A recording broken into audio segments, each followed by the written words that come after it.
반갑습니다. 목요일 아침 요기요교회 정광호 전도사입니다. 오늘 우리가 함께 묵상할 본문 말씀은 어제에 이어서 사사기 말씀 같이 나누어 볼 건데요. 어제는 한 가지 하나님 명령에 순종하지 않았던 이스라엘 백성들의 문제점을 보게 되었습니다. 그 문제로 인하여서 이스라엘 백성들이 영적 침체에 빠지게 되었는데요. 우리도 삶을 살아가다 보면은 슬럼프에 빠지게 됩니다. 마찬가지로 신앙생활을 하는 우리에게도 영적 침체는 어떻게 보면 자연스러운 것일 수 있습니다. 그러나 그 영적 침체를 우리가 어떻게 극복해야 하는가를 한번 말씀을 통해 살펴보도록 하겠습니다. 영적 침체가 어디서부터 시작이 되는 것일까? 바로 우리의 아니란 생각에서 시작됩니다. 우리는 하나님의 말씀을 순종한다고 말하지만 하나님의 말씀을 진지하게 생각하기보다는 그냥 스스로 괜찮다 여기며 나에게 편하고 유익한 길을 선택하곤 합니다. 그런 하나님의 말씀을 소홀하게 여기기 시작하면 반드시 영적 침체에 빠지게 되고 믿음의 길에서 벗어나 다른 길로 가게 됩니다. 오늘 말씀이 바로 이스라엘이 하나님 앞에서 범죄할 수밖에 없었던 원인의 초석이 되는 첫 모습을 보여주는 서막이 시작되고 있는데요. 아마도 처음에는 아무도 몰랐을 것입니다. 가나안 민족이랑 같이 사는 것이 뭐 어때? 라는 그런 아니란 생각에서 시작되었다라는 것이죠. 이스라엘 백성은 하나님의 약속하신 땅, 그 땅을 그들의 손에 주어주셨음에도 불구하고 하나님께 온전히 순종하는 것에 실패하게 됨을 어제 말씀을 통해 보았습니다. 각 지파들은 가나안 족속들을 완전히 몰아내기보다는 그들을 그대로 거주하도록 허용하면서 함께 살아가는 것을 선택하였습니다. 오늘 28절 말씀을 보면 이스라엘 민족이 강성해진 후에는 가나안 족속에게 노역을 시켰다고 합니다. 하나님께서 분명히 가나안 민족과 전쟁을 하여 진멸하라고 명령하셨습니다. 그러나 가나안 민족들을 쫓아내기는커녕 27절에 보니 가나안 족속이 결심하고 그 땅에 거주하였다고 합니다. 쫓아내면 쫓아낼 수 있는 상황이었지만 그들은 순종보다 안락하고 편안한 삶을 선택하였습니다. 이스라엘은 순종보다 눈앞에 있는 이익에 더 중요시하였다는 것입니다. 전쟁에는 많은 힘과 수고를 쏟아 부어야 합니다. 또 생명과 목숨을 걸어야 하는 위험한 장소이기도 합니다. 우리 남자 청년들은 밴드 오브 브라더스나 라이언 일병 구하기, 어떤 전쟁 실화를 다룬 영화를 보며 보았을 것입니다. 저는 그 영화들을 보면서 공통적으로 느꼈던 것은 전쟁으로 인한 그 아픔과 슬픔의 감정을, 그 참상들을 너무나 자세히 묘사하고 있었다는 것입니다. 젊은 청년들이 죽어나가는 안타까움도 있지만 남겨진 가족들이 눈물 흘리고 슬퍼하는 모습을 보면서 전쟁은 많은 것을 빼앗아가는 것을 알게 되었습니다.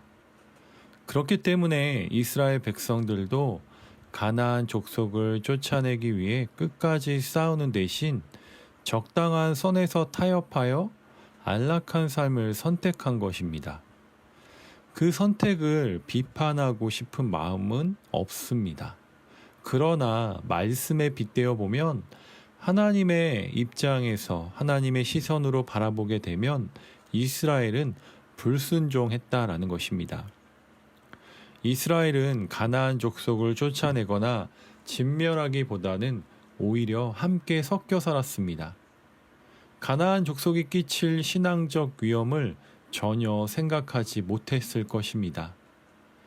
보이는 전쟁에서는 승리한 것 같았지만 보이지 않는 이 영적 전쟁을 바라보지 못한 오판을 하였습니다.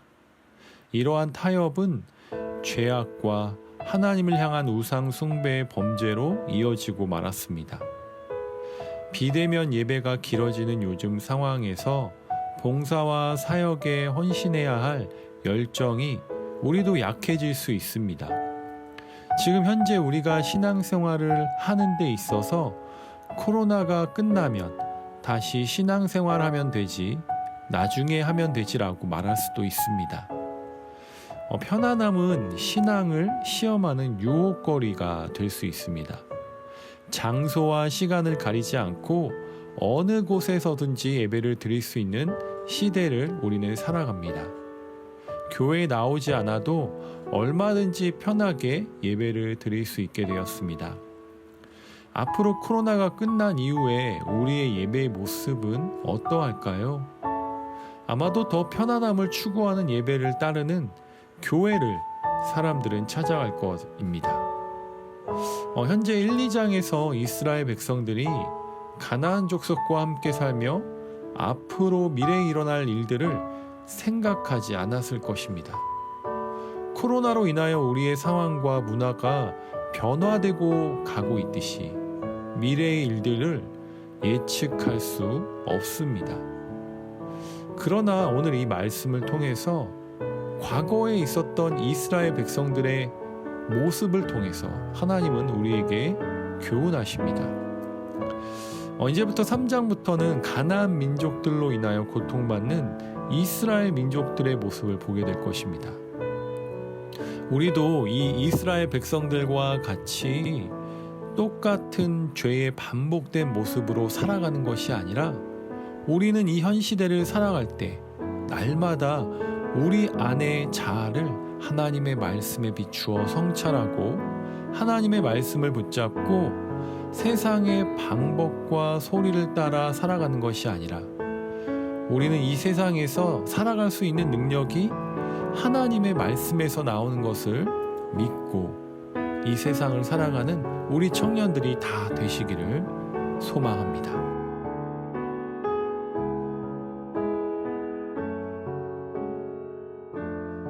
우리 이 시간 다 같이 한번 통성으로 기도했으면 좋겠습니다. 신앙은 한번 타협하게 되면 더 많은 것들을 양보하게 됩니다.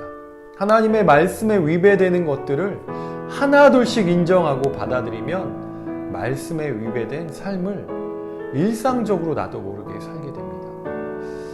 오늘 이 말씀을 묵상하다 보니까 우리 청년들이 많이 생각이 났습니다.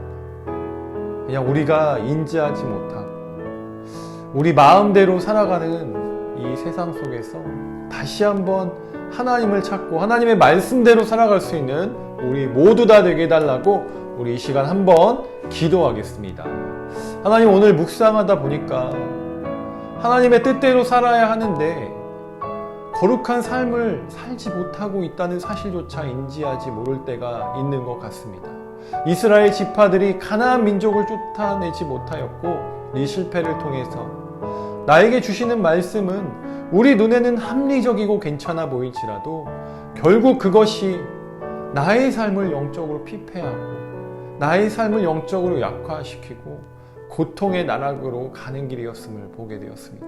하나님이 이미 보이지 않는 이 거대한 세상 속에서 나를 불쌍히 여기시고 나를 주의 날개 그늘 아래 보호하여 주시옵소서. 사랑하는 하나님 아버지, 오늘도 우리 청년들의 삶을 붙잡아 주시고 우리 청년들의 가는 그 길이 낯설고 험할지라도 주님 우리와 동행하여 주시옵소서. 네, 감사드리오며 존귀하신 예수님의 이름으로 기도드립니다. 아멘. 네, 여러분 오늘 하루도 승리하시기를 간절히 바라고 원합니다. 네, 또 다음 주에 뵙도록 하겠습니다. 요하.